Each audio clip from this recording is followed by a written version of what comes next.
wasn't even out about the reg. What's up?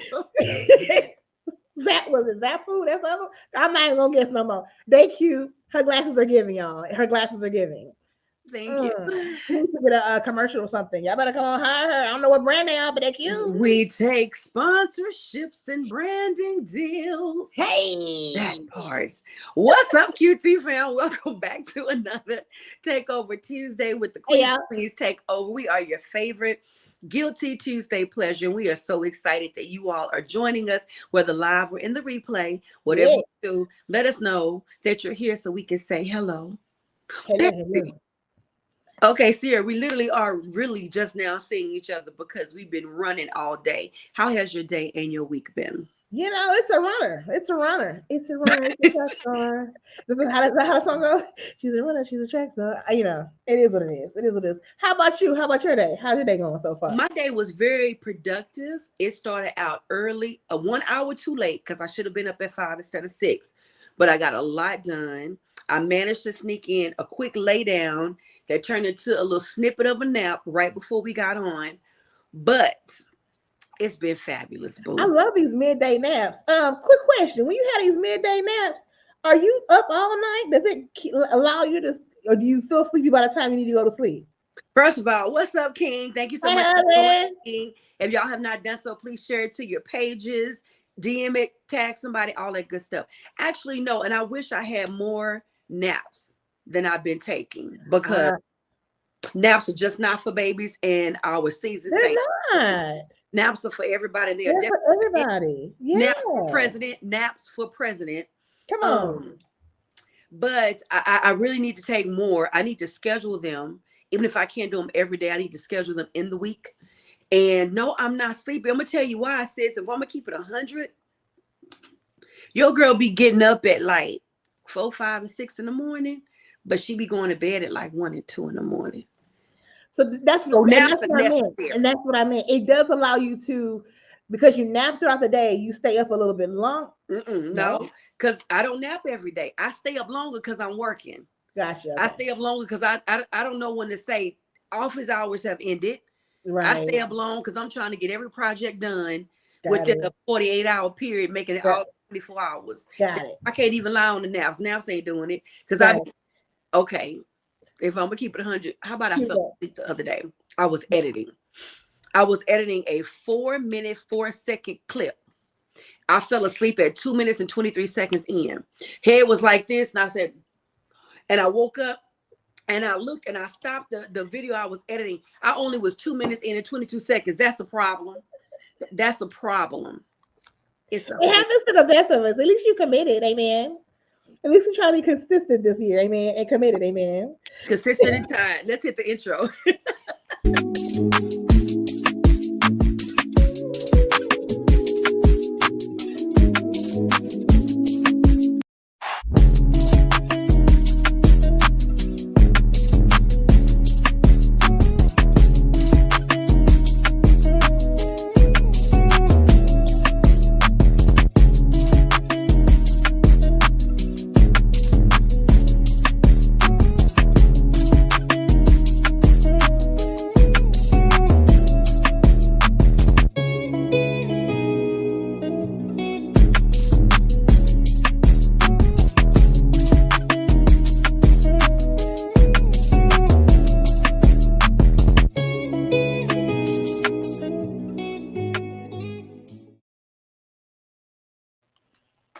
All righty, peeps, people, and loved ones.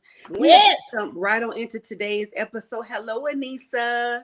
Thank you for joining us tonight, Zoll. And thank you, Zoll. It's the doors for me.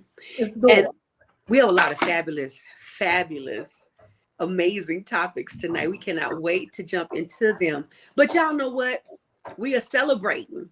It's February. Hey. It is all February, and we are celebrating our amazing, rich, and beautiful culture, which is Black history.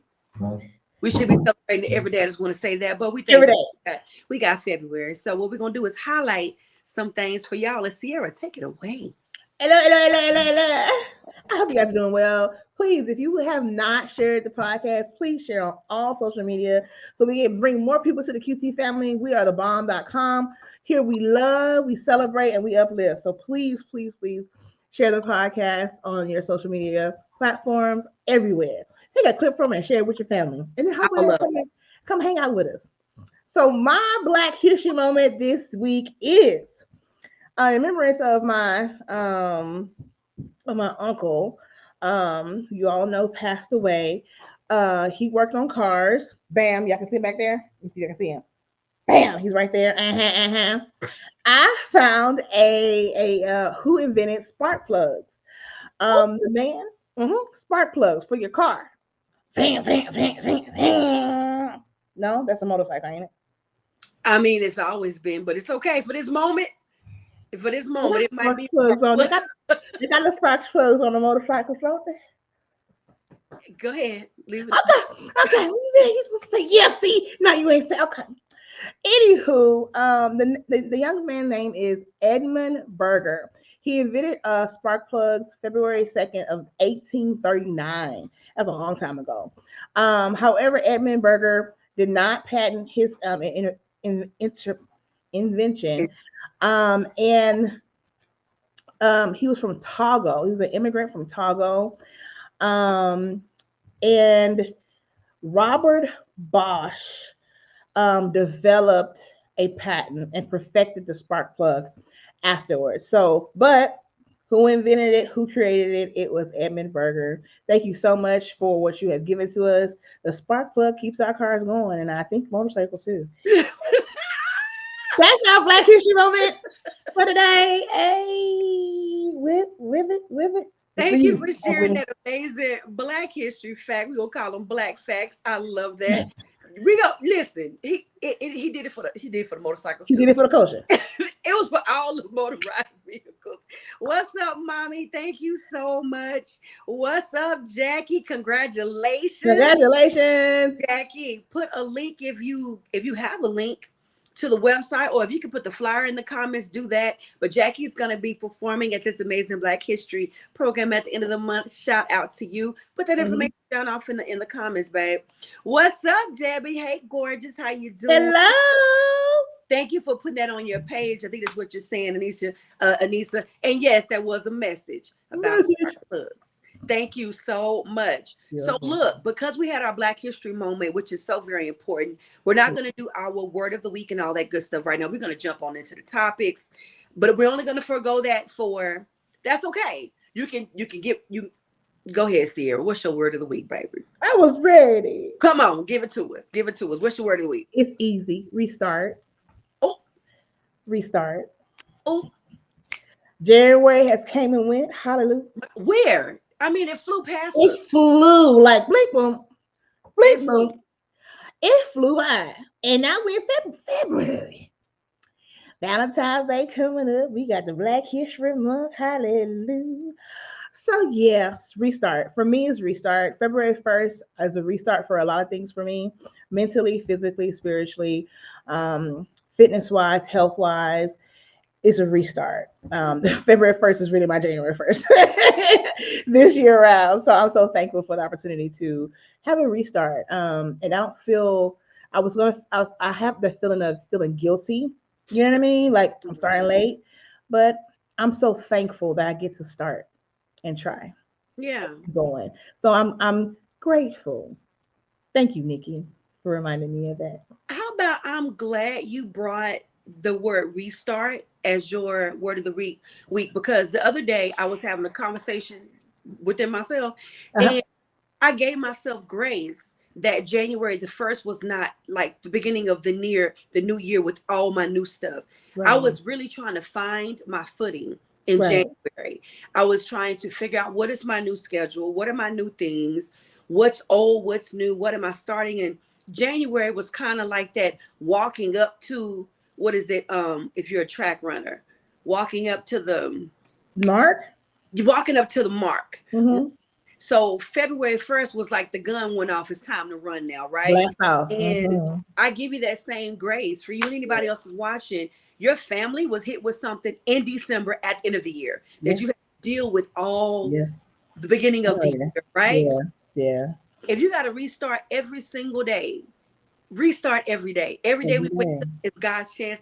I mean, it's God saying you got an opportunity to You start all gotta over start today. again. So Amen. y'all push the restart button. If you got to push it 5 times in a day, push it. Do what you got to do. Do what you Let's gotta do. start. Let's get it. Let's go. Let's All right. go. We're going to hit our first topic since you already on the mic. You want to talk about being scammed into marriage. So what's the question? So unfortunately, this beautiful black queen, it was posted on the Shade Room. Y'all saw the advertisement. It was posted on the Shade Room, and this beautiful queen did an interview, and she expressed that she was scammed. She was dating this guy for I want to say 2 years, and they decided to get married. And after they got married, she discovered that he has a whole family and he's married, and she has of course given her finances, have invested into this relationship, and the guy was a scammer and he was married. And I'm like, this is bonkers. And this is not the first time I've heard of this, but this is the most recent one that I've heard this happen before. Mhm. And it's really sad because you got people out here putting their heart on the line, ready to love, ready to start a new life with someone, and you're married. And the thing that also, this did not happen with this one, but I've heard other ones where it is a husband and wife duo, and they do this all the time to people, and they take their money. That's not right. Like, this is just not right. Mhm. So, how do you how do you not get scammed? If you gotta do background checks, if you gotta go do all that stuff nowadays, do it. We have the technology to get it done. If you have the finances to go get it done. To make sure, especially if you have invested a lot of money within yourself, and you have multiple businesses, you're an entrepreneur. Do your work before you say I do, and not just the intimate I like you kind of work. Do the other work too, because in this world today, we have some people out here just trying to scam people. So what you think, Nikki? I know when I said you this, you was like, oh my god, but it is what it is. So listening to her story, um, he had all of his lies in a row. He was a professional, he was Mm-hmm. that, thus, and the other, but it turned out this man had 8 kids. He never told Yes, eight. that too. I forgot that part. Yep. Y'all, not a baby. He had 8 of them. He had 8 kids he never talked to her about. Yep. Um, Eventually, he asked to borrow enough money that it went into her savings Mm-hmm. to start a business that he really wasn't going to start. Right. So the thing is, you said, how do you stop from getting scammed?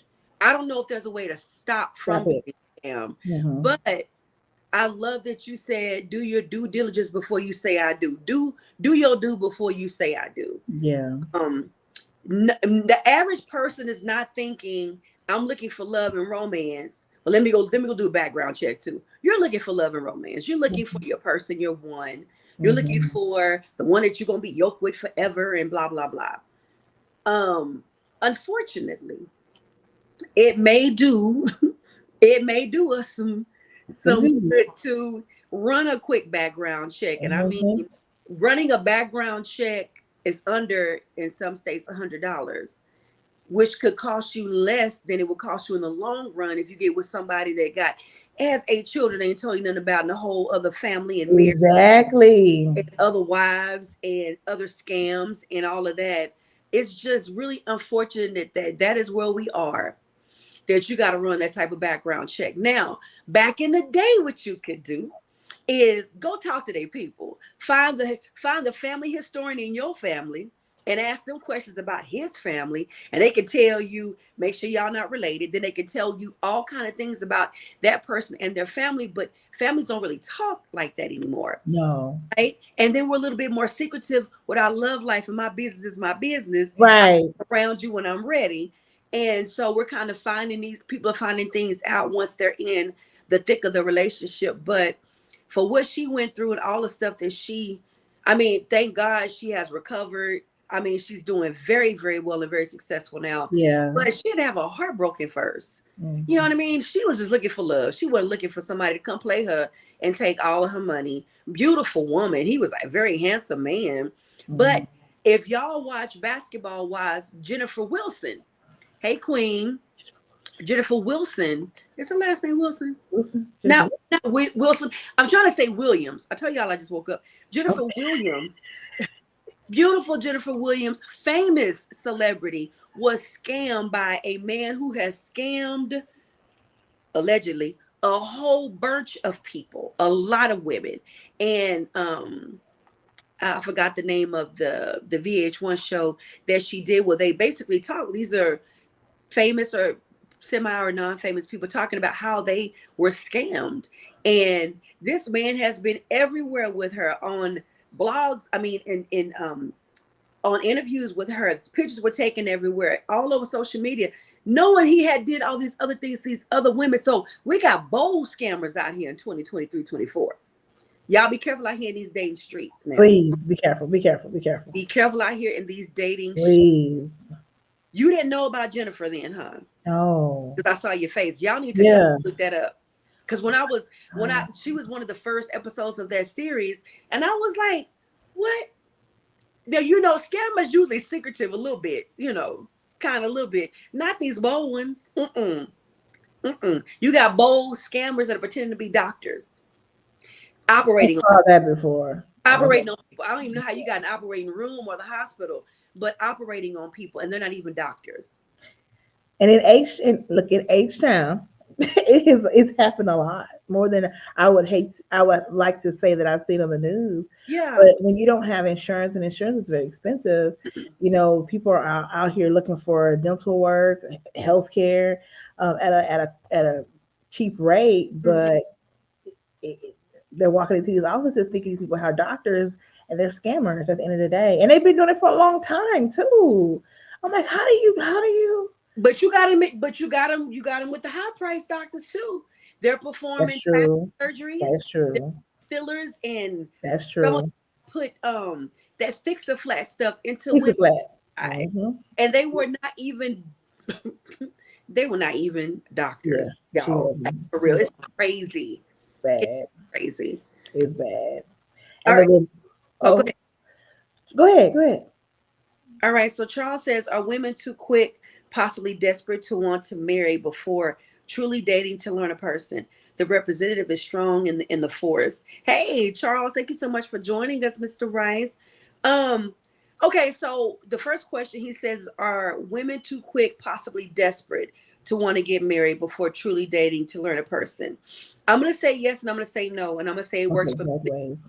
Because there have been men who have, to use your words, Charles, desperate or in too much of a rush to maybe have a mother for their children or date, and they've been played and scammed too.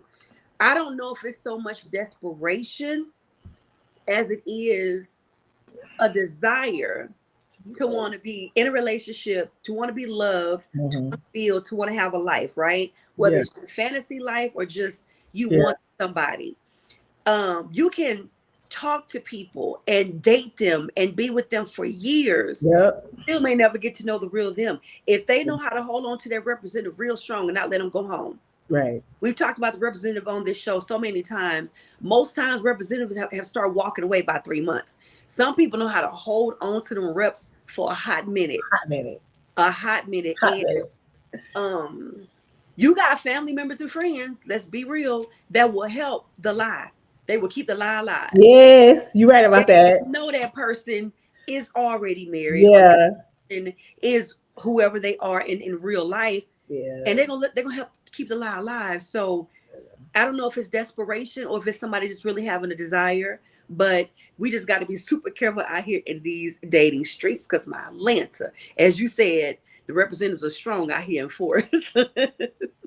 Go ahead. I was gonna say, in the use the word desperate.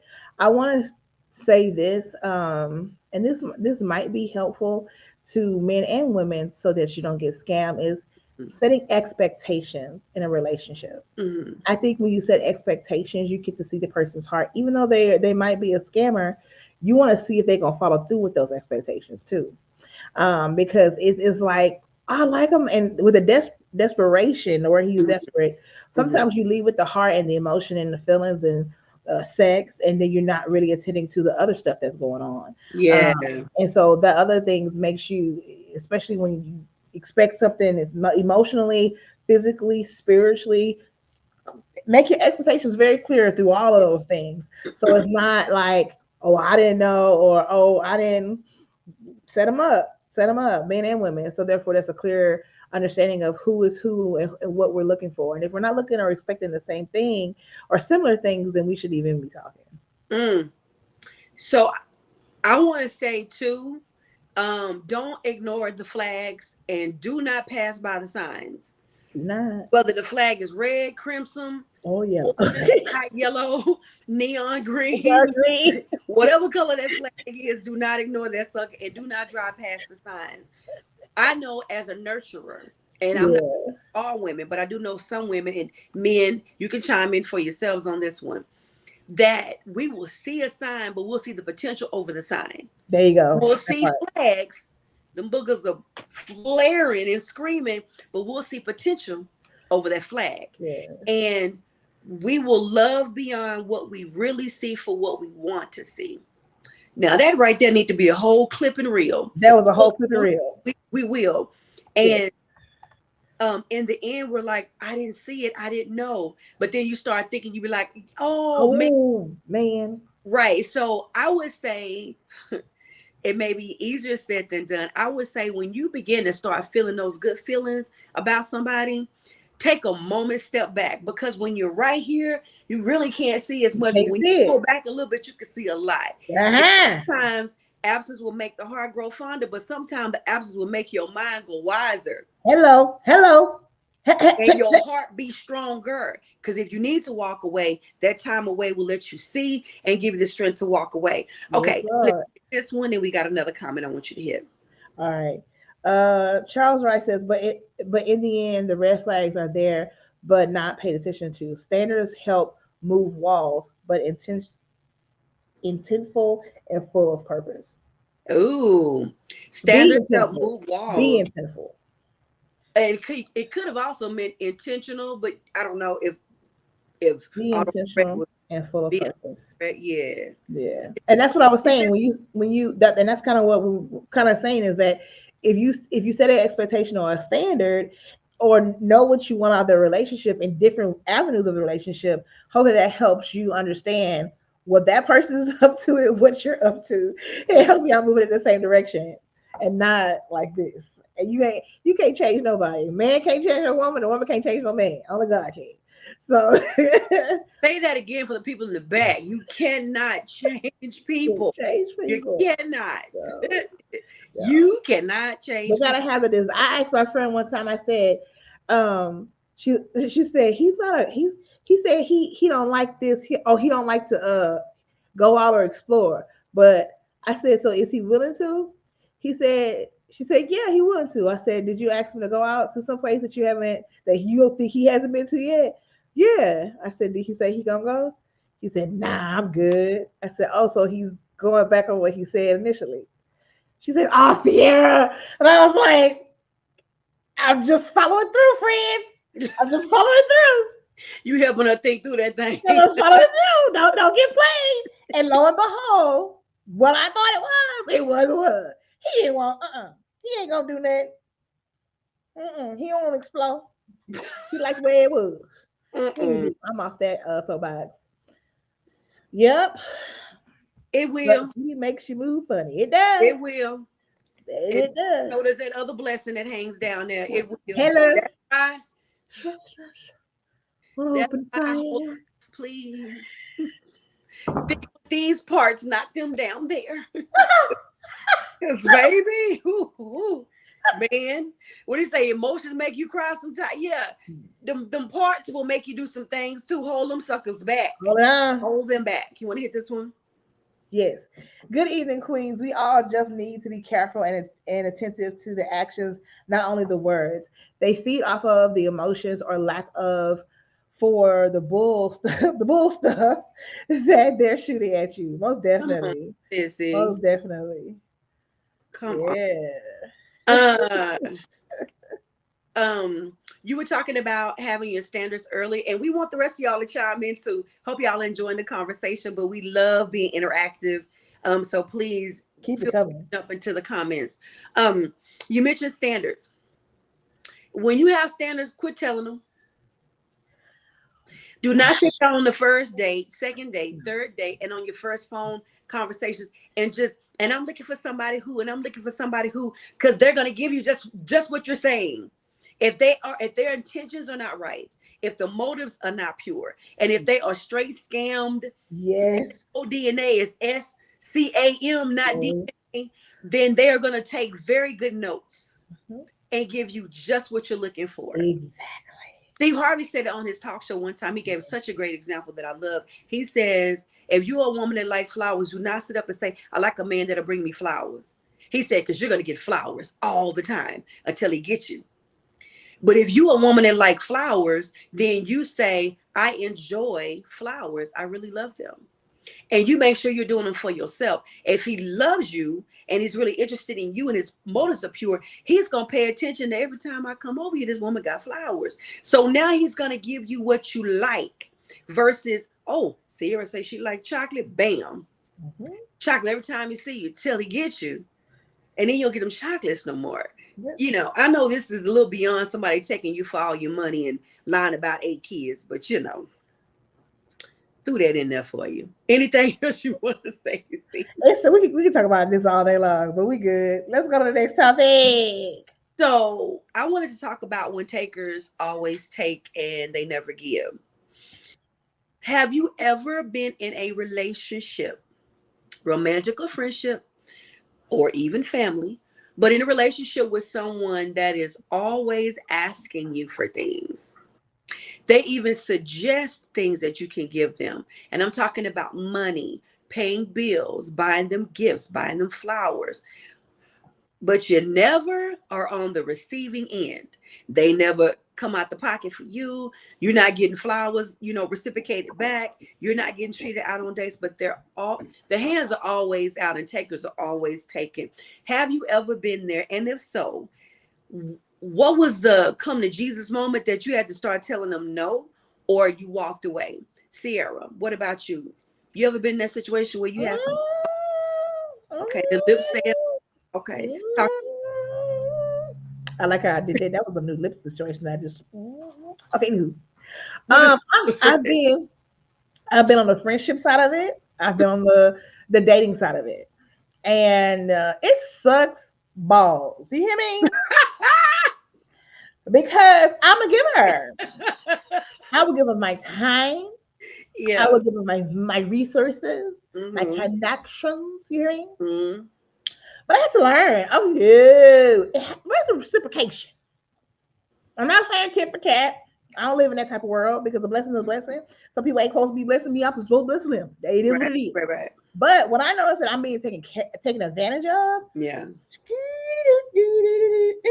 I become invisible. Simon, when you catch me, no. I'm so serious. As soon as I get the like, wait a minute now. And I'm so thankful for my husband. Shout out to you. You're sexy man, you. Oh, not in the background talking I love you, baby. Go ahead. He is the one that will be like, so if my calculations are correct, Mm-hmm. you did this, and then what did I do? I'm like, man, don't call me out, man. He said, I gotta help you because you know you be slipping. Oh, he got your back. That's good. Honey. That is So good. and so Charles, yeah, when I notice it happening, if the person I know can handle me, how can I say this? Directly saying, yo, I ain't doing that no more. I've done it a couple of times now. I'll say something. But if I know the person is not mature enough to have that kind of conversation, yeah. GHOST. GHOST. She I'm mean ghosting. ghost. I'm ghosting. I'm She mean out. ghost. I'm Cause she ghosting. out of there. I'm Cause she ghosting. out of there. Okay, so you out. So you okay? Are you having a conversation before you ghost out? Like I said, if they cannot have if I think they cannot have a mature conversation about this, I'm ghosting. Okay. Out. Because I'm not gonna because you know what? I rather leave you with sweetness than salt. Okay. And because you're immature, if I try to correct what's incorrect in our relationship, Yeah. from my point of view, you're Mm-hmm. gonna see that salt. So I'd rather leave you with sugar and honey. Because you ghosting. So we want to hear from you all down in the chat. Have you ever had that experience? And if so, what was that come to Jesus moment where you was like, I'm not doing this no more? Did something happen in the relationship? Did they play you and like take too much and then say, okay, I'm gonna pay this back and never did? Like, what was it and how did you handle it? Mhm. When it comes to takers always taking and never giving, I say any relationship that's that top heavy, it's gonna always be unbalanced. And anything unbalanced just cannot stand. It's gonna eventually topple over, fall over. Right. Also, if one person is always doing the doing and always giving and giving the giving, that's gonna be strong fatigue that sets in. That person gonna be woe out and tired because you're always taking from them and you are never giving. Now, y'all have heard me say a million times, everyone that you are a well for, they're not meant to be a well for you. In other words, you may sow into Sierra, but Sierra's not meant to sow back into you, and you're not going to reap from her. You're going to reap from William because you sowed into Sierra. But if you are in a relationship, especially if it's a covenant one, but if you are in a relationship with somebody and you are always the one giving, at some point that gets exhausting. And you begin to ask yourself, are you here because you love me? Or are you here because you love the things that I do for you? I hear you, Lord. Because, yeah, we do you like that too. I know. I know. We do. We do. We only go to God. We want to ask for something. We Yeah. only pray, and the whole prayer is about asking, but we Mm-hmm. don't stop and give even in worship. Yeah, he's You right. right. You right. Conviction felt it. Message, but in a Message. relationship though, if there's like, a covenant, even if it's just me and you, Sierra. I don't mean just me and you, but if it's you and I, we're not Yeah. married, but we're in a relationship. Yeah. If one of us was always the one receiving and the other one was always the one giving, at some point I will see a ghost. Or you're gonna see a ghost. Or a conversation needs to be had because this don't feel like a relationship. It don't feel No. like reciprocity is popping out. It Mm-mm. feels like you enjoying all of the giftings that you are receiving. And being in that situation, have been, dated it, was friends with it, had it from family. Um, it it don't feel good. It makes you feel like that's all you're worth. But on the flip side, here's where responsibility got to come in. You got the power and the right to say no. Be ready when you say no that that person may walk away because they don't like to hear that word. Mm-mm. What you mean? No, you've been doing it, but now you just set up this no boundary and this limitation. They don't like it. They may leave. So you got to be ready for that. And that may be why we're always constantly giving without setting an expectation or limitation on it because you Right. don't want the person to walk away. Right. If I give, you'll stay in my life. If I give, you're gonna love me, right? Right. Um, so yeah, let's hit this comment real quick because I can keep going on about that one. Yes, and all. Oh, go ahead, see. Yes, in all relationships, I'm not talking pettiness either. Enormous amounts of time, money, and resources, then to be played like these blessings aren't irrelevant. I'm still praying for God to help me fix that part of me without changing my character. Yes. Without changing your character. Hmm. And I So feel, go ahead. go ahead. I was gonna say, and I love that you put that at the end because I felt for a moment in time that it was changing my character Hmm. or how I showed up because I felt like I was being used by multiple people in different ways, and I didn't like that feeling. I was like, you know what? I'm just gonna shut down. And God had to correct me and say, that's not who I created you to be. And I Hmm. had to learn what you said earlier that every person that you pour into, they're not gonna pour it back into you. But you Yeah. also have to know we are not God. We are not God. Once again, we are not God. God is the giver of all. We're not. That's unhealthy and unrealistic for us to feel that way. So we have to like, hold on, pause. I'm gonna give it, and especially if you see a pattern, because people know you. People know people be people. You hear me? People be people. Pay attention. And you're like, okay, this happened with such and such 3 years ago. I see a pattern with this new person. Okay, she got 3 chances. After this third one, we're going to have a little conversation. Strikes, not the 3 strikes. 3 strikes, you're out. I don't care what it is. Anywho, just saying. So you got to pay attention. You got to be aware of how you're giving of your time, your energy, your resources, and pray that it's reciprocated. And if it's not, ask God, like, am I supposed to continue to support this person that way? And therefore, that is not a friendship. It's more of a mentorship. Amen. Counseling sessions. Hello. Counseling sessions. I have a question. Yes, ma'am. This is for all of y'all. Everybody.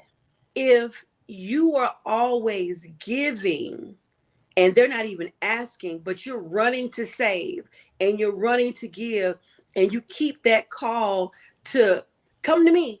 You need something, come to me. Oh, no. You need something, I got it.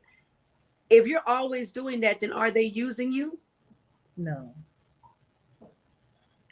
And can you genuinely feel some kind of way about them not reciprocating or giving you what your expectations were, because you had the expectation, if I do this, then they're going to do this for me, or they're going to whatever for me, but that was never expressed. The other person don't get it. Exactly. You ran to aid. What do you think? I so agree with what you just said. It is not their fault. It is your fault because you're playing. That's why I said what I said at the beginning of what I just said is you're not God. You're playing a God complex because God don't, he got it all. He don't need nothing from us. So you're playing that. You're playing that complex. So you have to stop that and say, ask a question. Is this a relationship or is it a mentorship? Am I coaching this person? Amen. Or am I in a relationship? And if you are in a friendship or relationship with this person, there needs to be a conversation. Or you need to set boundaries and limits and say, guess what?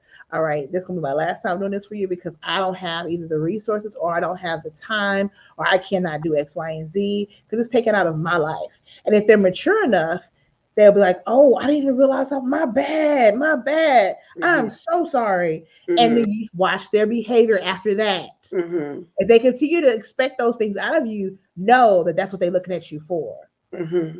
They ain't looking for anything else. Even though they're like, oh, my bad. You're like, okay, let me watch it. Be watchful. Guard your heart. God tells us to do that. Don't put walls up, but guard that thing. Okay. Is it Sherilyn? I'm saying it right, Sherilyn? Yeah, Sherilyn. Maybe hit using, but taking was not using. Maybe not. Maybe not using, but taking advantage of the opportunity to use you. Oh yeah, most definitely. But I love that you brought that up because you want to always point people who are don't want to take responsibility for their own actions, even though you're giving. You are giving. It's an action. Take responsibility for what you have done and allowed. That hurts when you sit back and be like, I didn't sat up here and then spit. How much money in 1 year on this person? Right, but it's so much freedom in that, though. See, it is. But it hurts you to realize how you allow this to happen. Mm-hmm. So then you go, I'm taking my responsibility. Mm-hmm. I'm gonna grieve over it.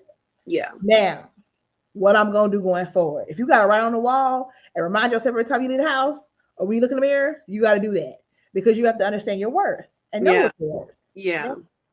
Pain hurts, but pain can be a powerful teacher. Powerful. If you let it. Mm-hmm. If you let pain just come and bring pain, it can depress you and keep you bound like for years and years and years. But if you let it come and do what it can do for your good, pain could be a powerful teacher. Yeah. Because let me tell you something, you can tell a baby repeatedly, do not touch that stove. That stove is hot. Don't touch it. Yep. They'll be looking dead at you while they walk over there and go touch it. When that stove burns that finger, you'll never have to tell that child don't touch that stove no more, because pain was the experience. Here's another thing. Sometimes takers are not coming to take from you finances or gifts and flowers and material things. They're coming just to take your time. Yeah. You'll never have those people that they can call you and dump all their good trash of life into your garbage can and then get off the phone with you. But you cannot call and vent and release and ask for prayer, ask to scream, you can't ask for nothing. They ain't got time. They never have time. But they always want you to offer your time. Have y'all ever experienced that too? While you're thinking, let me hit these two comments. Keisha says you have to make sure the giving that the giving is your free will and it's from the heart and not to gain. Let the receiving be a blessing if that's due to you for your giving heart. I'm so glad you said that, because I was writing that down earlier, Keisha. So if my desire is I want to save the world, wait a minute. Sarah, she's going to do something. Let me jump in and I'm going to start doing X, Y, and Z. I named 5 things I'm jumping up and I'm doing them beyond my capacity, or I'm doing them. And it's literally like taking all my time. And Sierra, if anything, gives me a thank you. And now I'm disappointed and I'm hurt, because first of all, what was my motive? Was it absolutely pure? If it was, did you have to give without expecting receiving? Secondly, if I did it with another motive, like she's going to love me more if I do this, I'll become her best friend if I do this. You know what I mean? And you don't give me what I'm expecting. The letdown is I had this expectation. If I did this, you're going to give me that. That's giving with the wrong motives. Right. Because you might not have a capacity to do what my expectations are. I don't want myself out for nothing. And now I'm walk around telling everybody how you use me. No, you opened up that door and you did that. So you might want to take a good look in the mirror if that happens to be you. If you are the giver being taken. That part. Did we do this? She corrected it. Maybe not using you, but taking advantage of all the opportunities that you have to offer. They can say no or not ask at all. Gotcha. Yeah. See, that was a good one. That was a good one. Did we answer your question that you had? Because you read Keisha's. You said, I'm gonna let y'all think. Did we answer it? She answer it? No. You can answer it too. I was so focused on what Keisha had said. I'm sorry. Well, what better segue than to go into the next topic? Don't do it like that. Don't do it like that, nigga. Come on. Give it to me again. Let me answer, because it was good. Real talk, I don't even remember it. I'm gonna be honest with you. We're gonna stay away. We're gonna say it. That's what we're gonna do. What did you say? She said made you think. You feel me? No, wait. Sarah, you want to don't do this don't do me like this. Shucks, it was a good question. It really was. And if it comes back, praise God. If it don't, we're gonna move on. Moving on. We got other great topics, so it's all good. I might answer it in a written post. I better not get no report. Come on now. All right. Just Hilarious Country Wayne have dated. They dated 5 years ago. They both are comedians, hilarious, and they're both in their own rights. And Sherry Shepherd had made a post, but actually it was from her show, that Just Hilarious uses her relationship with Country Wayne in her comedy shows, and she's talking about it all throughout YouTube land and all different podcasts. And so Sherry Shepherd made the point of saying, Jess, it's time for you to move on. Like, it's time for you to stop talking about it. Write it in a book. Give Country Wayne a whole chapter if it's just that important. But Country Wayne actually asked her on I think it was Shay Shay podcast to stop talking about their relationship all over the comedy all the comedy shows that she has. And I thought about this question. When do you let go of your past relationships? When do you stop? And granted, she could be using it as a gag to have something to talk about for her own shows. But at the same time, it's like, when do you let go of the past relationship and say, yeah, we were together, and you keep it moving on? Like, you don't keep dwelling about what happened, what it was, all these other things. And I also watched an interview with Just Hilarious, and she was on The Breakfast Club, and she said too many details about their relationship, about him buying her a house, and now she's like, I got tenants in that house, honey. She making money off the house. She got her own house. She just said gave too much information about the details of her relationship at this point, and it's like, that was 5 years ago, and that's what Country Wayne was saying. It was 5 years ago, girl. Stop using me as one of your gags, part of your skit. Move on. Like, it's not looking healthy for you over there. It's not looking comical for you over there. It's looking bad at this point. And so, when do you let go of past relationships and stop talking about it? Stop bringing it up? When, Nikki? I don't know if there's a win, and I'm going to tell you why. Uh-oh. My question after that is, but okay, well, let me say this before I do the question. Since when they were together, they both talked about each other on interviews and when they were touring. When they broke up, of course, it's hot topics. They talked about it. Most comedians do talk about real life situations. That's their material. Whether it's their past childhood or their current relationships.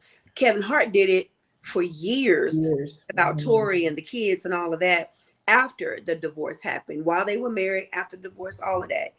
The other thing is, when they go on interviews, because even when he was on Shay Shay's podcast, he was like, if that's the only question you have, we need to revamp this thing, because people are still talking to them about it. Mm-hmm. If everybody else is going to capitalize on your relationship and your stuff, why shouldn't you?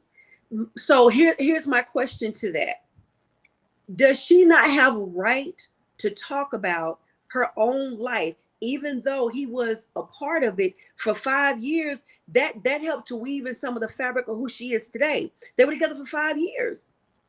So isn't that her right to talk about her life? It's her life. It's her life, but I feel like the way that she's talking about it is not in the light of what she has learned.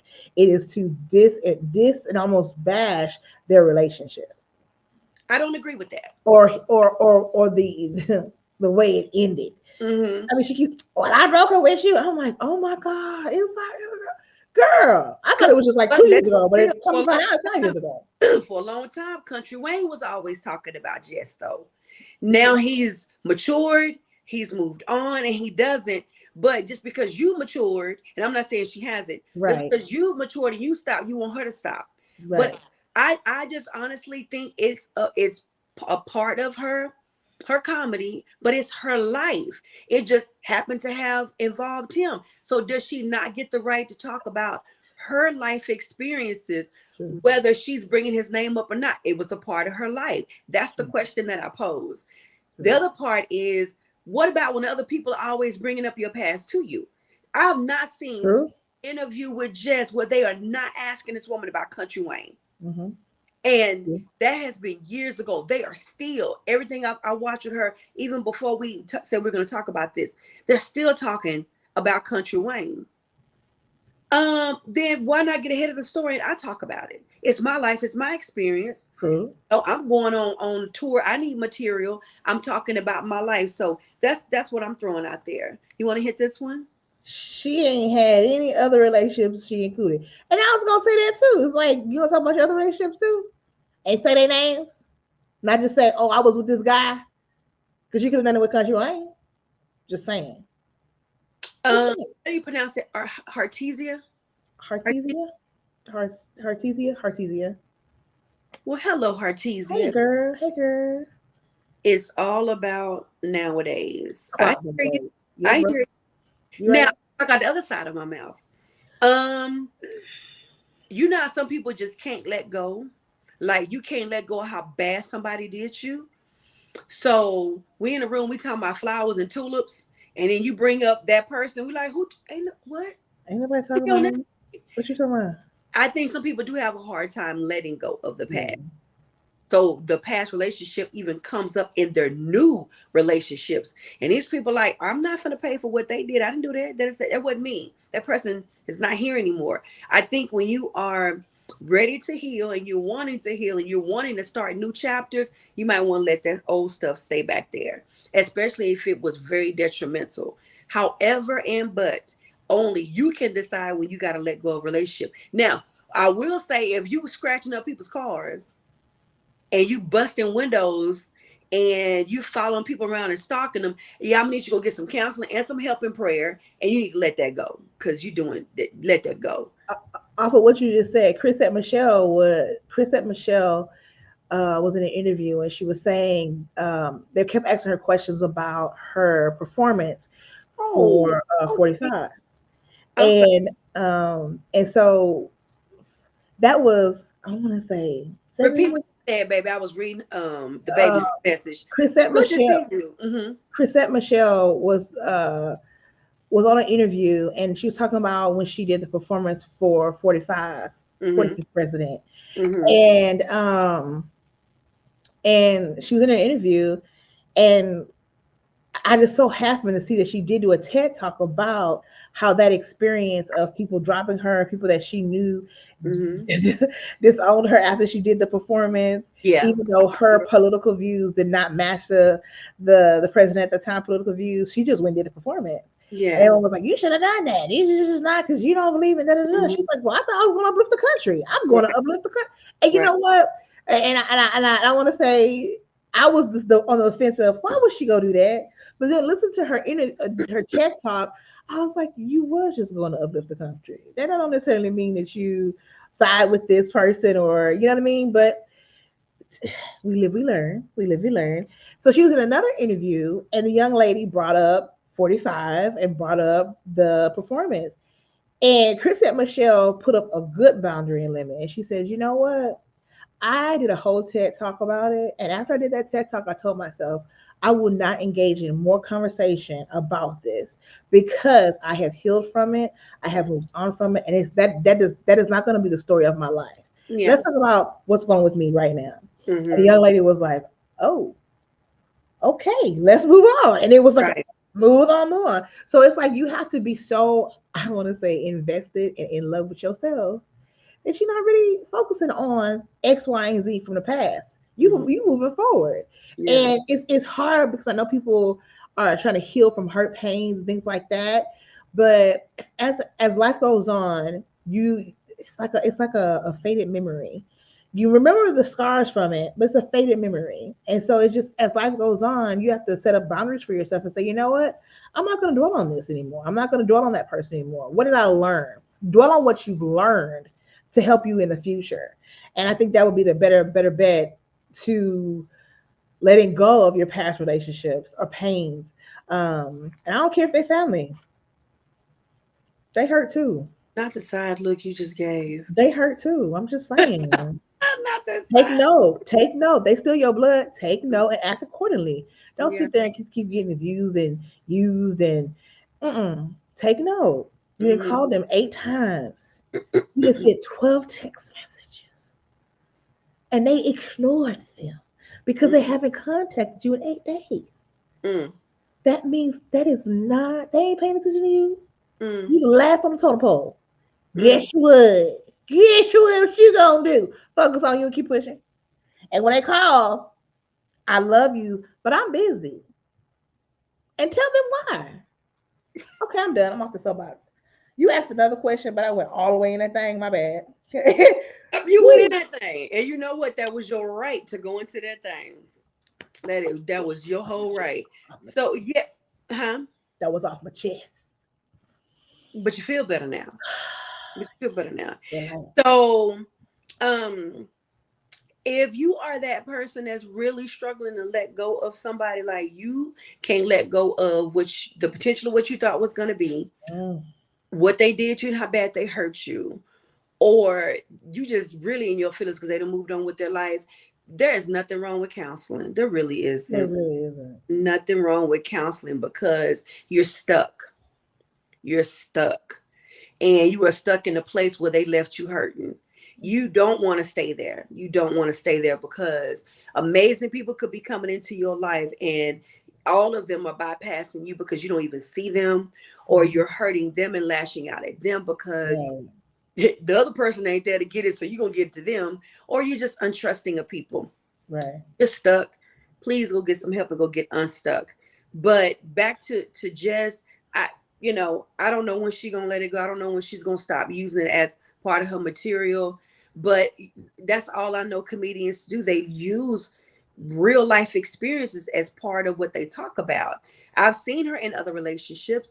I've seen her, I forgot what that VH1 show was, but I've seen her on that show, and you know, I did not like the way that man was treating her, but I digress. It felt when I was watching that, it was a lot of residue still there from her past. And she was trying to be in a better relationship in her present, and it just wasn't working out. And for that, I say, if that's keeping you from being your best you in a relationship and really enjoying your life, like beyond the glitz, glamour, and all the jewelry and the big houses, but really, truly enjoying your life, baby, please move on, please, because it ain't worth it, Miss Celia. It ain't even worth It it. ain't worth it. It ain't worth it.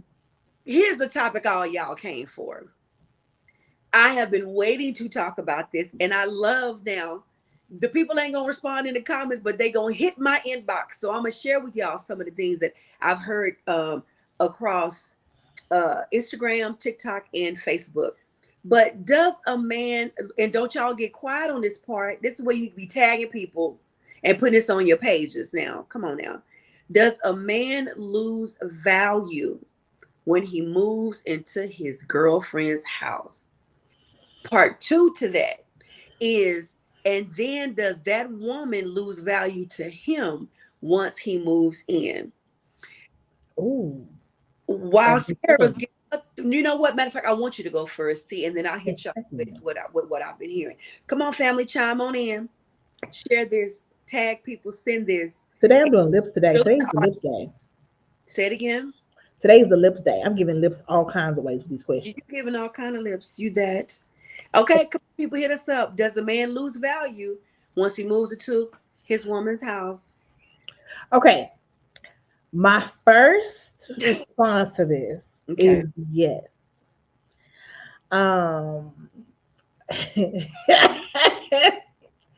First response is yes. Okay. Because we all want women, especially, want a man who is established. Okay. But the other part of me says we live in a world where everything is not equal. Meaning, on the totem pole of things, especially if you are a chocolate diaspora, amen, it is what it is. Mm-hmm.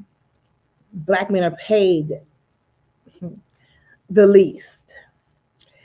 And in comparison to how many women have degrees, all that yada, yada, yada stuff, right? And so,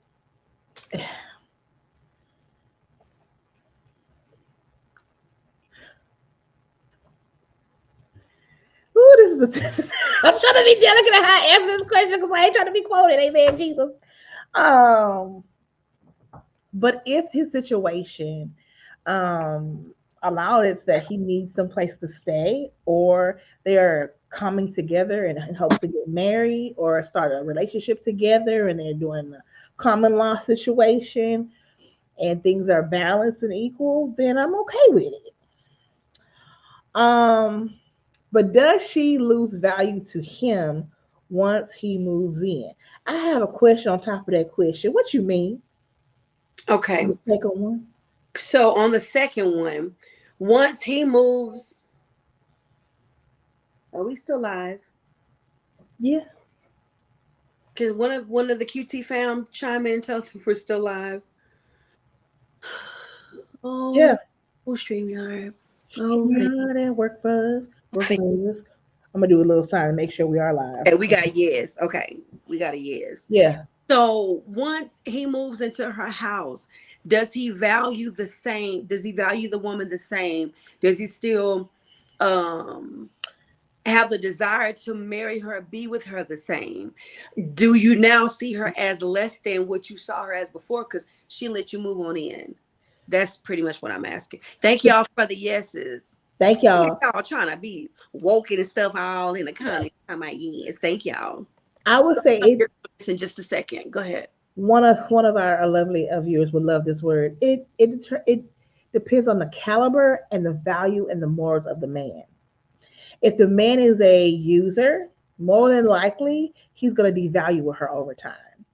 But if he is a man of standard and stature, he's going to value her even more because of, yo, I ain't got it all, but guess what? I'm gonna be with you. We're gonna be together.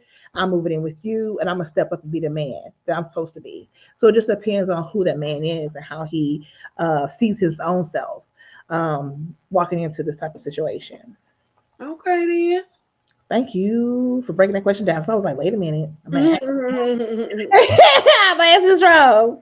Yeah. So yeah. Thank you for asking the question on top of the question for the clarity. Yeah. So King says, why would he lose value? And the Queen says, no. How much value did they really have then? That's vain. Our next queen says, not if his intentions are to marry her and propel them into their future. Otherwise, yes to both of them. It's always situational. Amen, girls, say that. Hi, Uncle Calvin. Hello to my articulate and beautiful niece. Hey, Uncle Calvin, how are you? I love you. Okay. This question. So I'm going to tell you guys some of the responses that I did receive. I had someone that is in a generation above us that says in our day, a man going to go live with a woman, he absolutely would lose value because you were supposed to be a man proving that you can take care of a wife and a family. Right. You should be moving her into your home or into y'all's home and take care of her and y'all working together, not moving in with her because that was seen as, okay, so now your woman taking care of you. Basically. Answer. I got from a queen. She says absolutely he does. And the thing is once y'all move in together, it's a whole lot that changes because he's moving in with you versus y'all establishing something together. Mm-hmm. And then I had another one that said it depends. So I asked for clarity. It depends on. He was like, it depends. I'll never know the depths of what he meant by that, but for me, it really starts with where his motives are before this conversation even takes place. Here's the thing. With a lot of people's situation, there's no conversation. Somebody comes over and they never leave. Someone comes over, y'all having sex immediately. They bring a toothbrush and a shoe. They leave a hat and a cap. They leave a pair of underwear and maybe some shorts. And the next thing you know, they're bringing their bags over and move in. Yep. And then you have the situations where men have moved in and they're not doing anything. I'm not bashing men. Don't do that. Don't come at me like that. I'm not bashing men. I'm just saying they're doing nothing. They're sitting on the couch and couch surfing. Period. So the situations vary because you also have a situation where a man meets a woman that he really loves. He has a place, but she has children. And it's easier or more economical. He goes move in with her versus moving the kids out, right? Mm-hmm. But his motives are to take care of her, as my sister said. Maybe he wants to get married. And I don't want to venture too much into the you should be married first. We know that. But just for this conversation and the value, his intentions are to be a great man in her life. So I really, really think that this weighs heavily on what is this man's motive. Right. Do I think she loses value to him once he moves in? I do think so. Mm-hmm. Unless, again, his motives and his intentions are pure towards her. I mean, I don't have to work for the cow and I'm getting it for free. I don't have to work for the milk. I don't have to work for the food. I don't have to work for nothing. It's already in your name. This is your mortgage. Yep. Nothing's in mine. And what I have seen happen, this is not an atypical situation, but what I've seen happen more often than not, unfortunately, is because their name isn't on anything, when they walk away, they can walk away like this. And you're left with all of the bills and the responsibility. Ask me how I know. Firsthand experience. And I've seen it happen repeatedly. So I don't think that there in all situations, once you move in with a woman in her place and you taking up space, but you're not really trying to take up life with her like that, then yes, she's lost value to you, because a lot of those men, while you're at work, he's driving around in your car cheating. He's off with other women cheating. You know what I mean? He making other babies in other places. That is not every man. It's not every situation. It's just for the purpose of this conversation. Go ahead, Sierra.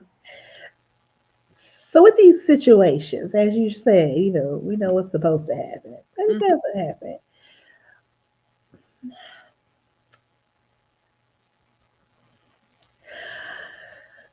Life happens, things happen, Right. right? Mm-hmm. I feel like when you're put in this kind of situation and you try to do right either way it go, I think there needs to be some limits and boundaries set. Perfect example. Okay, you moving in, but you got 3 months. After 3 months, if you're not, because of value, if you didn't put come on God, if you didn't put a value or limit on how you share yourself with people, they wouldn't value. Okay.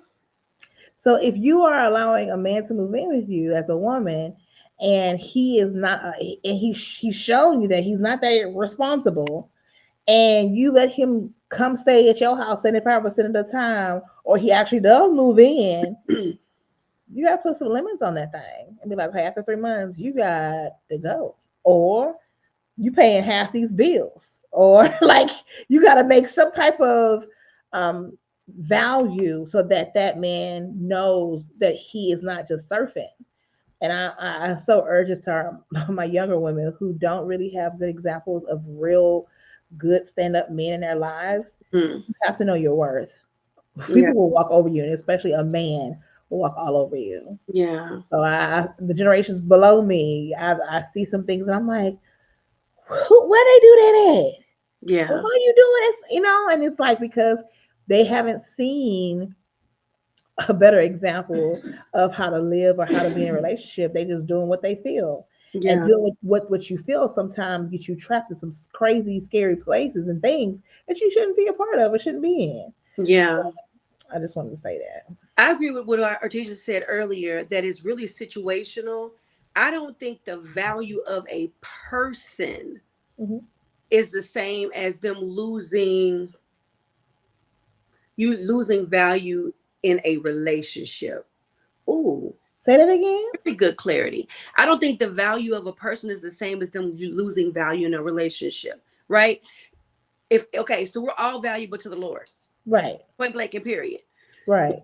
Mistake, that does not devalue my value in God's eyes. I just made some stupid mistakes. When I Gotcha. commit a sin, that does not devalue me in God's eyes. I'm Gotcha. committing sin, I'm doing stupid stuff. Gotcha. Somebody can be a great man and a great person, but once they move in, does that change now their own expectations of themselves? Does it change their dreams? Does it change Right. and their personal mission statements? Right. No longer striving to go get your own house or build us a house together and us being Right. married and living in it because you're living with me now. Right. I'm saying I don't think their value changes, but I think the value of them in that relationship would change.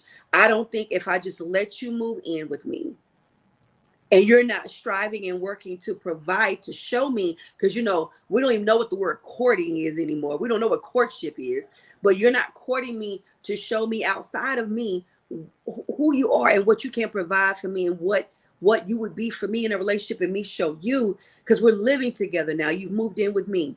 So does that desire to do those things still exist? Because now you got me.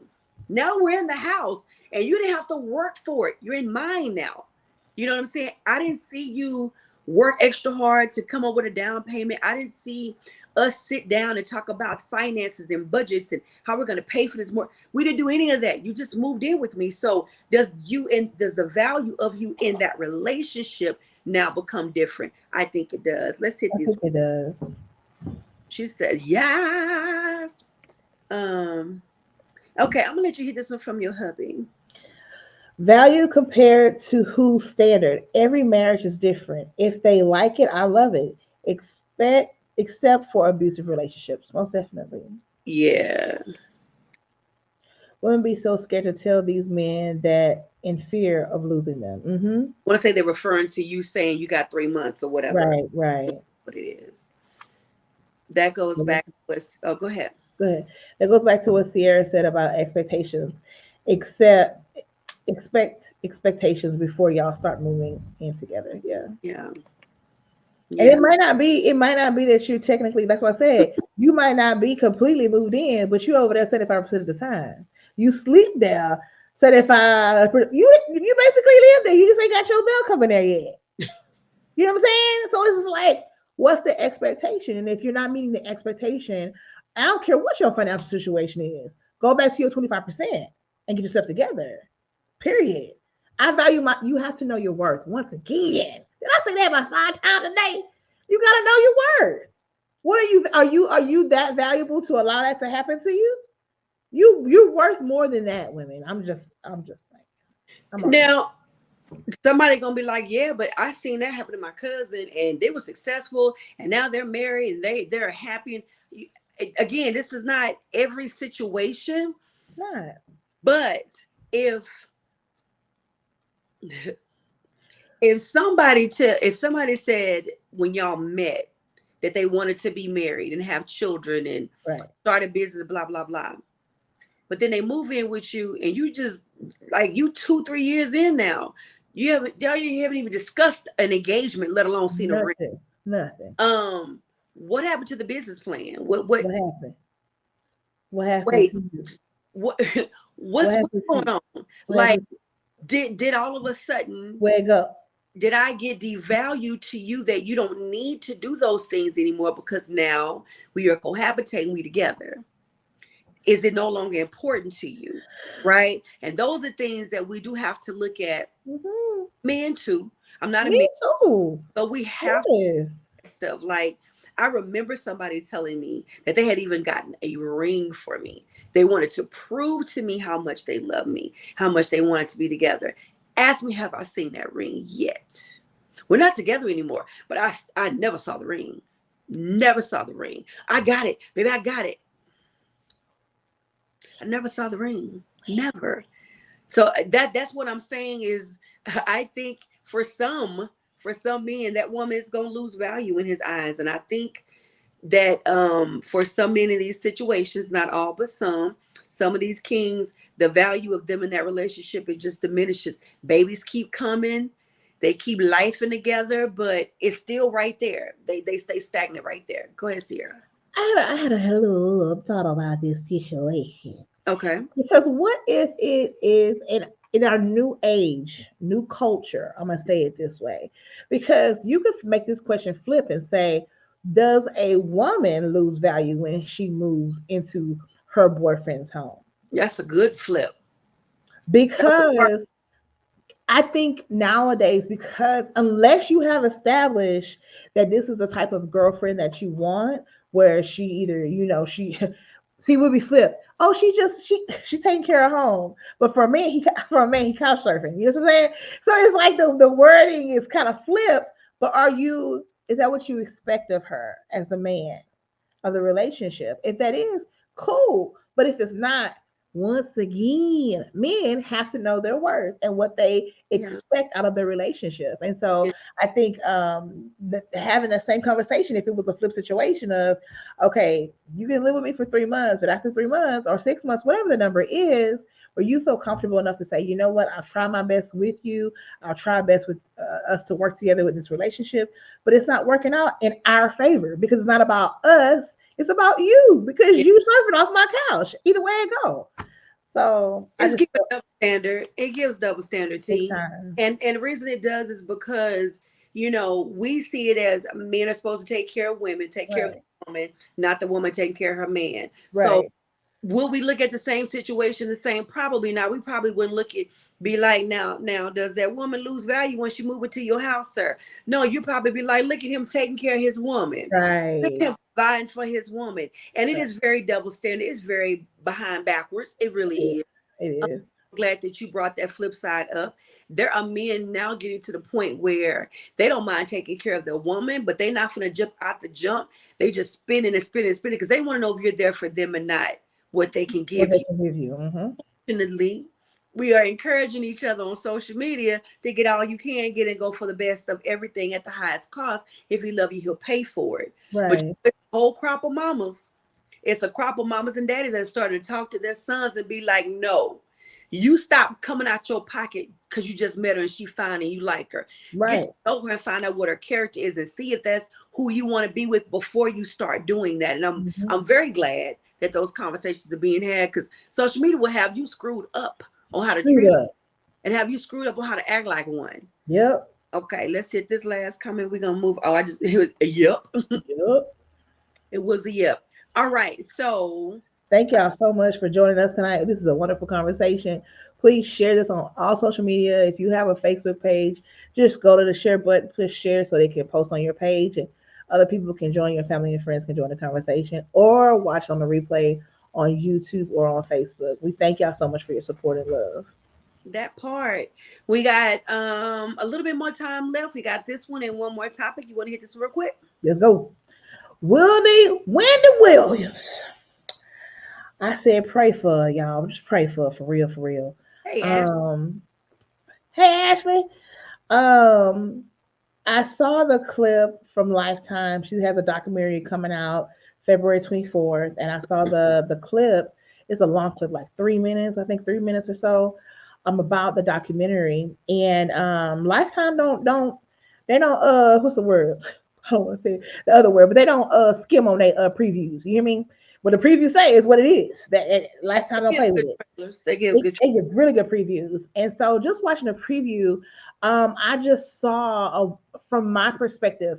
I actually liked Wendy Williams when I was growing up in college. I would watch her for the funny relief, amen. But when I got to know about who she was before she was Wendy Williams and she had a show, yes, I knew she was all about the tabloids and gossip. I knew about all of that. But I didn't know to what extent she went to get the information from people, how she dug in people's life, how she made them feel, oh, she belittled people on her radio show when it wasn't Wendy Williams, the show, but her radio station, when had a radio presence. And I didn't realize that until after the fact. And that's when I backed out of really indulging in her show because I'm like, I don't want to be um, a part of that persona, if you will, because you can get triggered and bamboozled real quickly. So, but after watching the commercial and the preview about this Lifetime documentary about her life, I feel really sad about it because it basically shows her going through her mental illness, going through I don't want to say bankruptcy because they didn't say that, but basically she lost a lot of her money. Her son's on there pleading with people to allow them to be involved in her life. She's part of a guardianship at this point. So someone's watching over her expenses, making sure she's okay. But the family feels like that she's not getting the best care, and everybody around her are yes man. And so I really love how Lifetime organized that clip because it really showed that the family is really invested. I didn't really even know that her family was that invested in her life until I was like, wow, okay. Her sister was even on there. She's like, what do you do? Like, what do you do? I want to help my sister, but I'm kind of, my hands are tied because she has a guardian and the guardianship is not doing the best job of taking care of my sister. So it just is given a sad, it's given somebody please help her. And it's like she even said, I miss being famous. It's like it's almost like a drug. And the reason why I posed a question like I did is because she got famous off of the gossip about other people's life, digging in her life, and now it's a drug now. She don't know what to do without it. She doesn't know how to live without it. But I think she also has some other issues going on that probably show on February 4th on Lifetime about what's going on with her physically and mentally, because it's just giving sad. So I feel sorry for her. I really do. What say you, Nikki?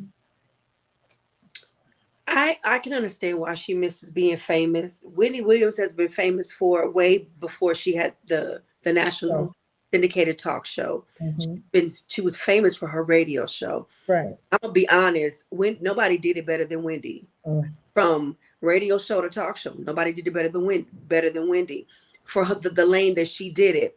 Oprah would be my all-time favorite talk show host, Mm-hmm. but Oprah did it the way Oprah did it. Wendy Williams did it the way Wendy did. And I'm gonna be honest, I miss her. I honestly miss seeing her on the show. Mm-hmm. I can understand why she misses, in her words, being famous. I can understand that.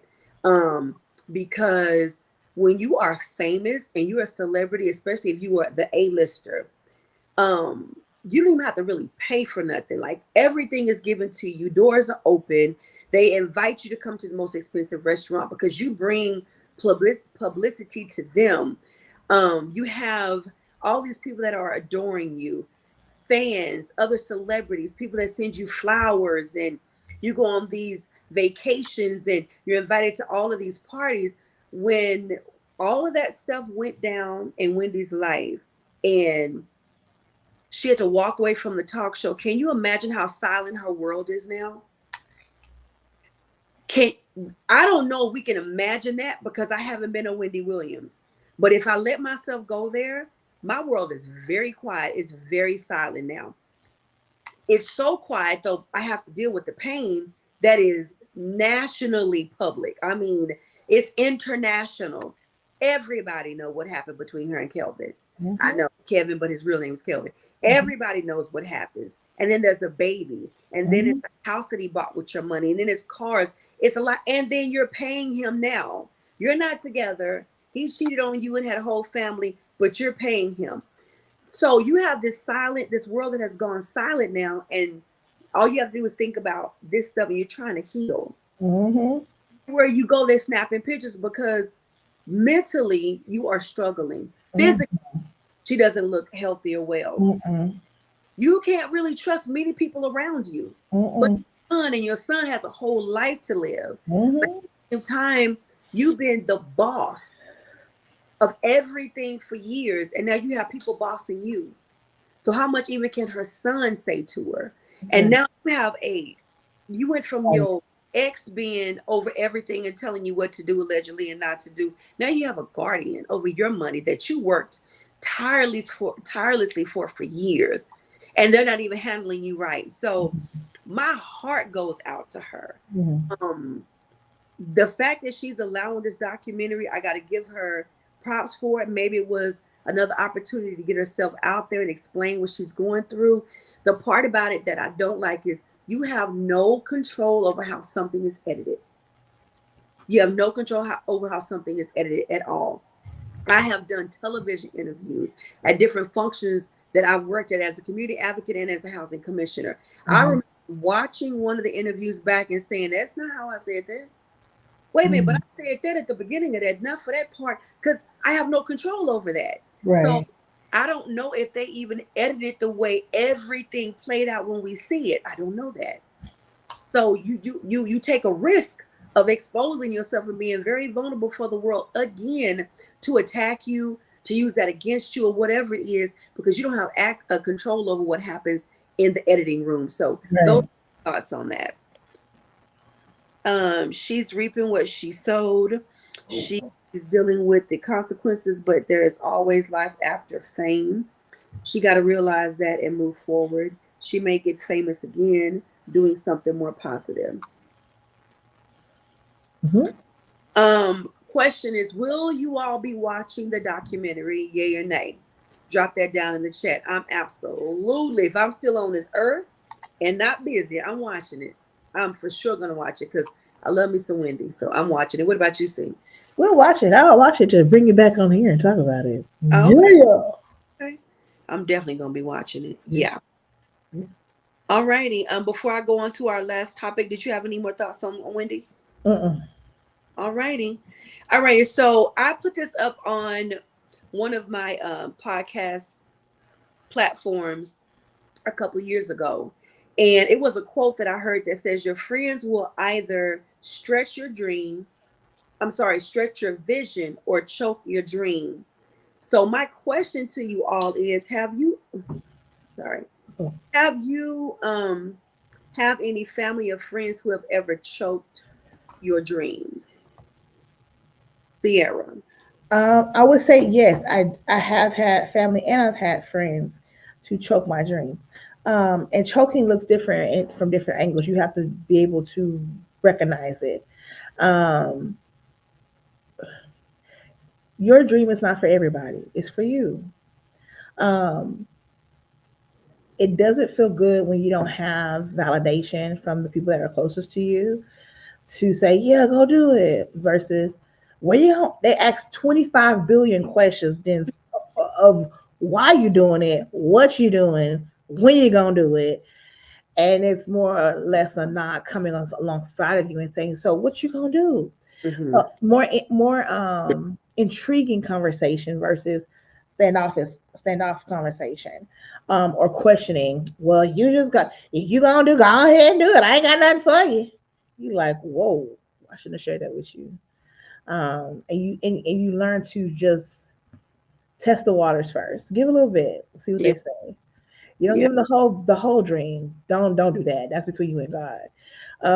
But give a piece of the dream and see what they do with it. And if they continue to belittle your dream, ignore it, bypass it, ask 25 billion questions that are not encouraging to help you fish through what you're trying to get to that dream, then they're choking it. And it's very heartbreaking because you want people that's the closest to you to be alongside um, you and your dream and root you on and be your cheerleader. You want that.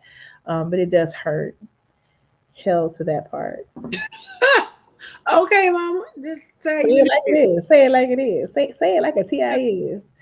But yeah, it really does suck, and it makes you feel down. But I think as I get older and wiser, I think some people are there to do that so that you have to make the decision. Are you still going to go after it? Mm-hmm. Because it's your dream, it's not theirs.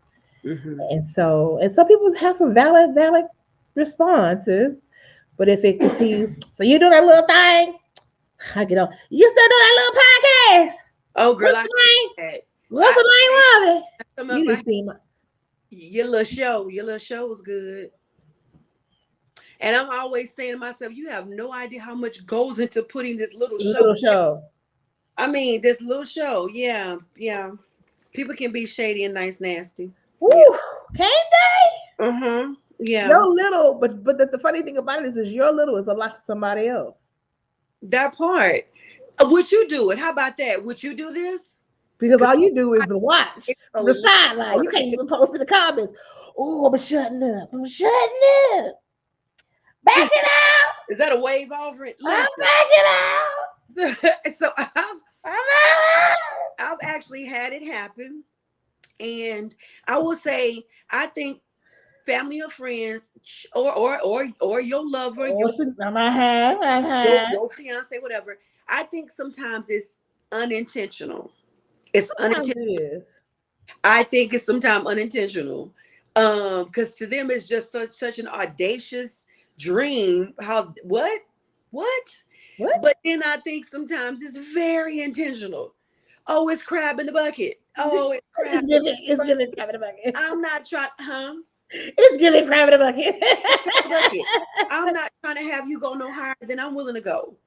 I That mean, part. and I don't want to go no I higher. don't But want to go high. if you go higher, it's gonna show me up. And Exactly. You showing me up. yeah, you do it too. You did too much. So want to say, I think that sometimes people do it because of their own fears and apprehensions. They are genuinely afraid for you because they are afraid for them. Yeah. By the time they get through telling you the A's, B's, and C's of why you too should be afraid, they now become your fears. You've now taken them on for yourself. Right. So now you sitting up, it's not them choking your dreams anymore, you choking yourself. Because now you literally are walking in that spirit of fear and apprehension. And sometimes it's not the fear and apprehension of what they're saying may come to pass. You fear that if you don't agree with what they're saying and you proceed with your dream, that you're going to lose that person in your life. Right. Think about it, because I'm not lying. Right. You'll lose that person in your life or the place that you have in theirs. Right. So to keep it safe, to keep us together, I'll just back up, pull back from it. One thing my pastor has us doing this year is God gave us the word relaunch. That's everything that you backed away from, you gave up on, that you started and stopped, whether it's 30 times, 3 times, or it's your first time. It's time to relaunch. And sometimes you got to relaunch past what somebody said and who you're willing to hold on to in order to keep them happy, but yet you're not fulfilling your purpose. Ooh. You are not fulfilling your dreams, but boo is happy. Or my homegirl is happy. Or we can still go out on the weekend because that's what she wants. She don't want me staying at home because I got to study up on how to do this business, whatever. I got to, so you're trying to keep everybody happy for fear of losing them. So yeah, I think dreams can be choked by other people intentionally, unintentionally, and then you can start choking your own dreams. Ooh, don't do that. That part. Sierra, you crazy? Because she was backing up out that thing behind the jet. Looking and stalking to see the success, but don't want to be a part. That part, yep, it's happened to me from both. That part.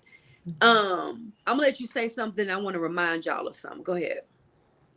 I was so thankful that you said unintentional, because I feel like the older generation, they unintentionally choke a lot of jokes, a lot of dreams, because of the way they speak or have been taught to speak about things. Yes.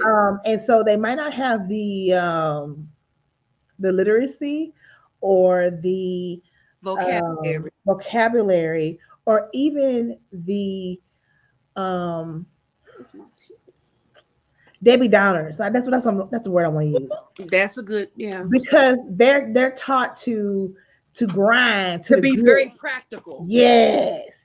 And so, they're not trying to choke your dream, but that's just how they are. And so, one thing I will say that I've noticed, because older generation they have a lot of wisdom, but at the same time, they don't know how to sometimes have the best conversations to empower or uplift you to continue to go after your dream. Yeah. And I had to ask God, I had to pray about that to teach me, when someone says, especially if they're older than me, and I respect them, highly respect them, I ask God, what, like as my wonderful friend Nikki would say, what meat do I need to take from that and leave the rest, the bones?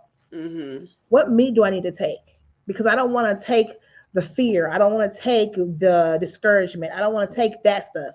But I do want to take, well, honey, I tried that at 87, baby. I had 3 businesses, baby, and none of them things worked. So why do you think they didn't work?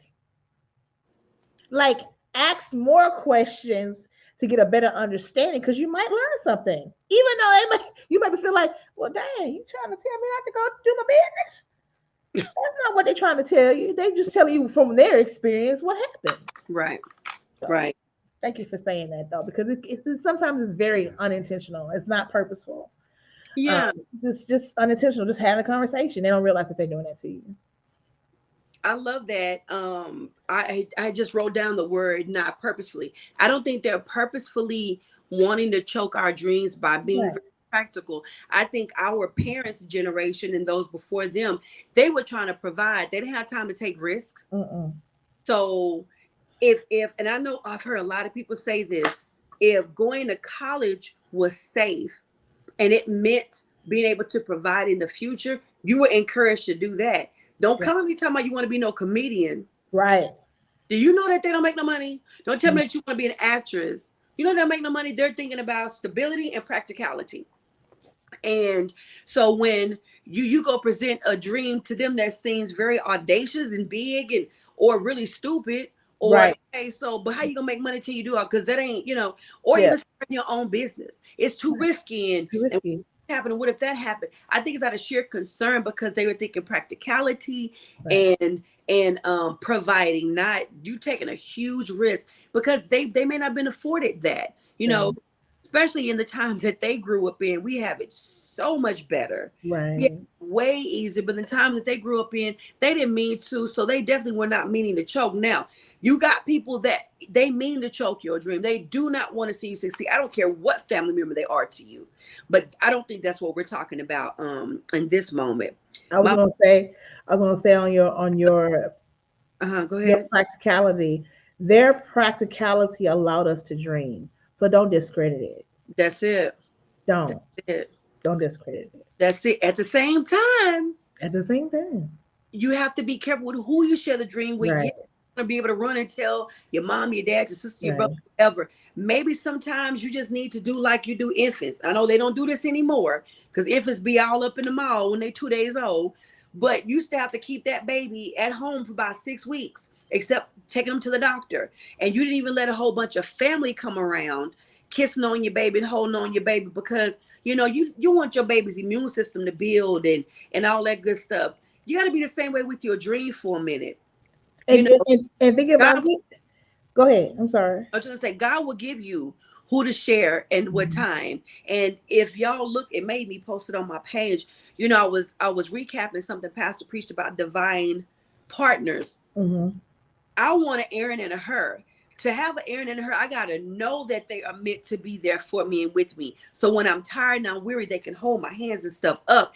Everybody don't like that smile on your face. You can go out with and have good coffee and good tea with, or a good swing, a good golf ball. Don't mean that they're there to be your divine part. You can't share everything, at least not right away. Go ahead, Sierra. Right. I forgot what I was gonna say because what you just said was real good. I forgot what I was gonna say because that was real good. What you just said. I'm sorry. Okay. It was so good. It was so meaty. I'm so sorry. I call them kingdom relationships, and so it is the same thing. But yes, that was so juicy. I'm sorry, Frida.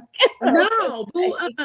When I come back to you, throw one out there. You want to hit this one from Keisha? Sorry, our faces. Okay, we have to be strong in our beliefs on what we want to do, and are going to do despite others' curiosity and own understanding. Yes, also their fear that they will put on you. This is generational too, because a lot of what is happening today would never be okay back then. Like parents not happy when you leave college, but that business you built from the ground up pays off. Yeah, that's good.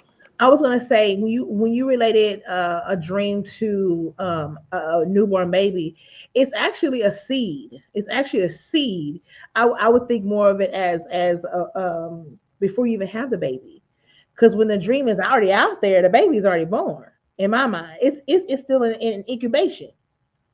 So give yourself some time. You don't tell everybody you're pregnant when you get pregnant first. When you first get pregnant, you wait to make sure you cover that child and the child is healthy and safe before you start telling people.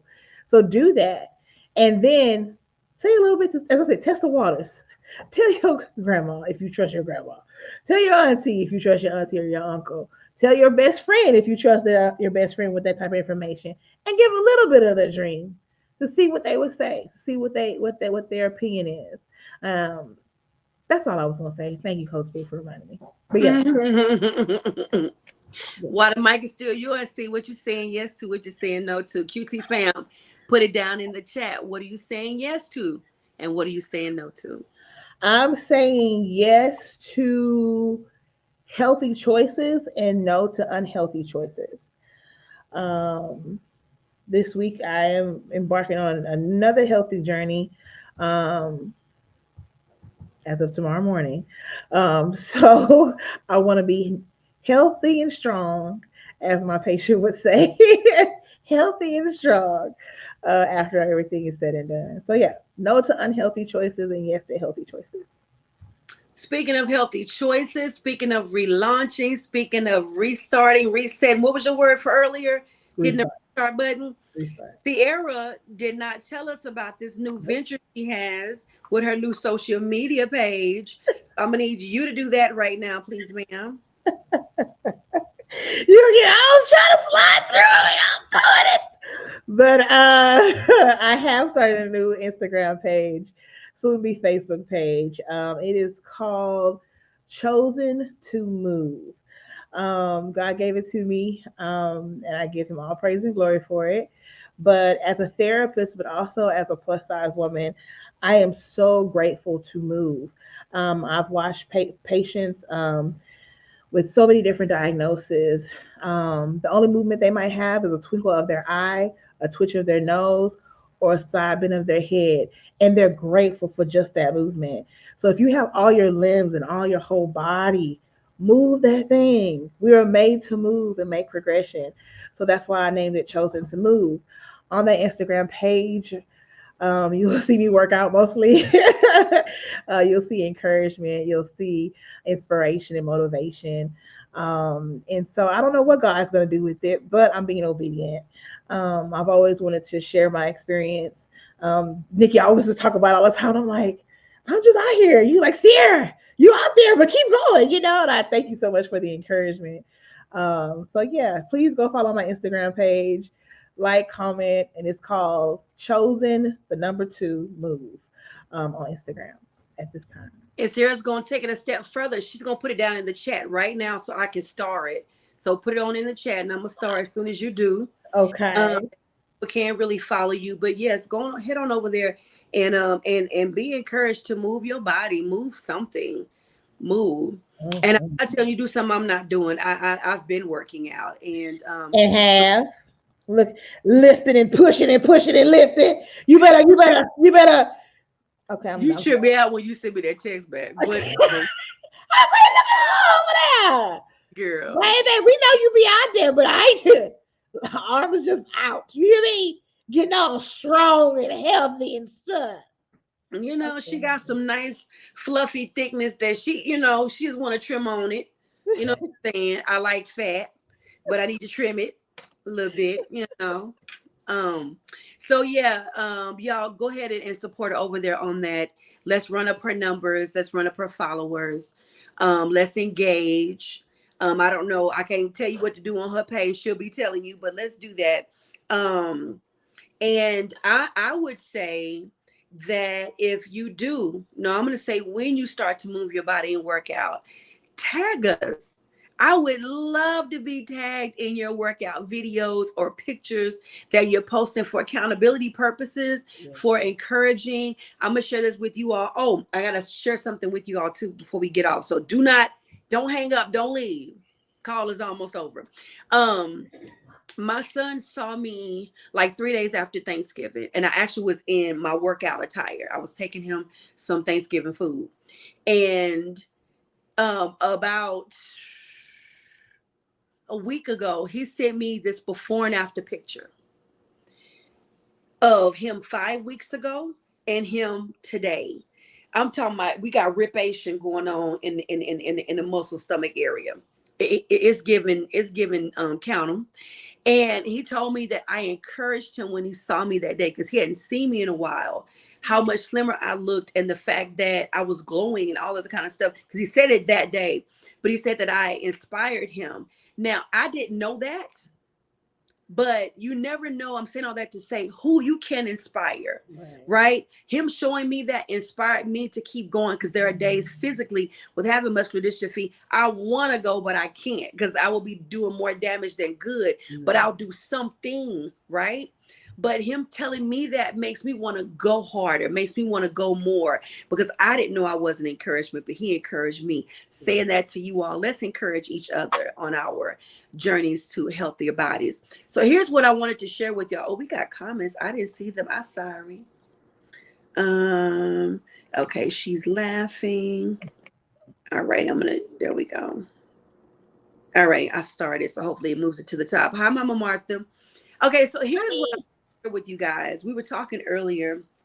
What was our last topic about? Lord. It was about the question was have people ever choke your dream? I got it. Have people ever choke your dream? And sometimes when you share with people how you're building, what you're trying to do, you're asking for support, you're asking for help, you're asking for prayers, you're asking for people to give or to contribute. They don't want to do it. But when that thing is built and it's done, it's successful, you got people like, yeah, I knew you could do it. And now they want to have their hand in your pocket. They want to say that they were there from the beginning and they were not. That reminds me of the story of the little red hen. If you never heard about it, look it up. But I'm going to give you a quick synopsis. Actually, no, I'm not going to do the little red hen one. Do I want to do that one? Yeah, I'll do Little Red Hen, make it real quick. So Little Red Hen is going around the farm. She's asking all the different animals to contribute. And they'd always give her the answer, not I. Not I. Basically, that they couldn't. They ain't have time. Ain't got no money. Ain't got no time. You know what I'm saying? I don't believe in your dream. I'm not gonna pray for you. I'm a choke your dream. So she cooks up this delicious, I'm just gonna say meal. You can interpret it how you want to. You can read the story for yourself. She cooks up this delicious meal, aka she builds this business. When it's time to eat, when it's time to partake in the blessings of this business, everybody want to come around and get some. But she reminds them. And she basically says, no, this is for me and mine. I'm saying all that to say to you, I'm not telling you to be stingy like that, but I just want you to go to look up the story, because I don't want to tell the full story, so you can go look it up yourself. Sometimes you just got to build. You can ask for help, and you can be told no. She never stopped doing. No matter who told her no, she never stopped doing. Then when it comes time for you to celebrate the blessings of what you have, you're going to have a whole lot of people that now believe in your dream because it's done now. Because sometimes people not going to believe in the pipe part of the dream. Sometimes people not going to believe in just you talking about it. They'll believe when they see it. And unfortunately, that's how family and friends can be. The strangers will support you before they will. Mm-hmm. I say that to you to be encouraged by the Little Red Hen, because no matter how many no's she got, she never stopped. She built and she did what she needed to do. She kept going with that business and everything else, no matter who told her no. Don't you stop. No matter who's telling you no, no matter who is not believing in your dream, no matter who has told you it's impossible, no matter who has told you are crazy as all get up, don't stop building and doing and dreaming and hoping and anything else that you have said, this year I'm going to do. 2024 is going to be my year. You stand on that no matter who says no and walks away from you. Sierra, tell them what to do with their crown, and we're out. Hey, don't let your crown hit the floor. Don't let it drag on the floor. Don't let it hang in your pocket. Pick it up, put it on, wear it proudly as the king and queen you are. Tell your children that they are royalty as well. They are kings and queens, little princesses and little princes. We thank y'all so much. Wear your crown royally. Speak out. Spread the word about our podcast. We love y'all, and we'll see y'all next week.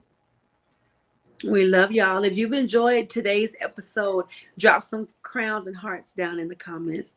We love y'all. Oh, and next week is Valentine's Day. So we're going to have a relationship talk. We would love to have some single men and women join us. Please.